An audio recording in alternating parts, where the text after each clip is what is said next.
Vision of the Future by Timothy Zahn is the second and final book of the Hand of Thrawn duology. Following on from Spectre of the Past, it released back in 1998. This book is one of the longest Star Wars books out there, with the audiobook only being 26 hours and 17 minutes long. So easily doable in a day. With such a short book, Timothy Zahn yet again doesn't disappoint. Continuing off from where Spectre of the Past left off, you get dropped right back in the middle of all the tension and the great character-driven stories, such as Luke Skywalker and Mara Jade being stuck on some out-of-the-way planet in the unknown regions under threat from the Hand of Thrawn, where the relationship grows. Then there's Talon Karrde's search for a man he believes wants him dead in hopes of finding a complete copy of the Telemas document, and Han Solo and Lando's search for a complete copy of the Telemas document on the current Imperial capital. Then there's the scheme with Thrawn, fake Thrawn, and Moff Dishra, the peace talks, and much more.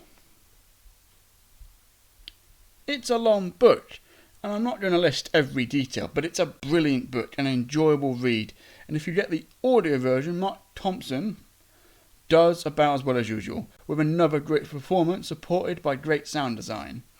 And I know what you're wondering. With it being such a long book, surely the author could have split it in two and made a trilogy out of these books. And what I say to you is get this book for yourself, and you'll understand why it couldn't have been. Although the answer is simple. It is the amount of individual, interconnecting, character-driven stories all building towards the same goal that gives it its length.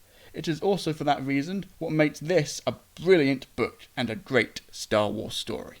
I would have loved to have been growing up when these books released. The 90s were a great time for Star Wars fans.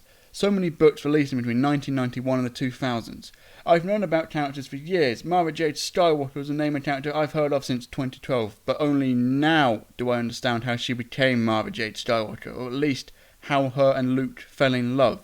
I haven't read the Union comic yet in which they marry, but it's on my to-do list, along with the Jedi Academy trilogy, the Black Fleet Crisis trilogy, the New Jedi Order books, there's 19 of them, so that'll be fun. Although I do know what happens in them, thanks to other amazing Star Wars channels, but to experience them for myself would be brilliant. Although I'm dyslexic and struggle reading for long periods of time, hence why I prefer the audiobooks.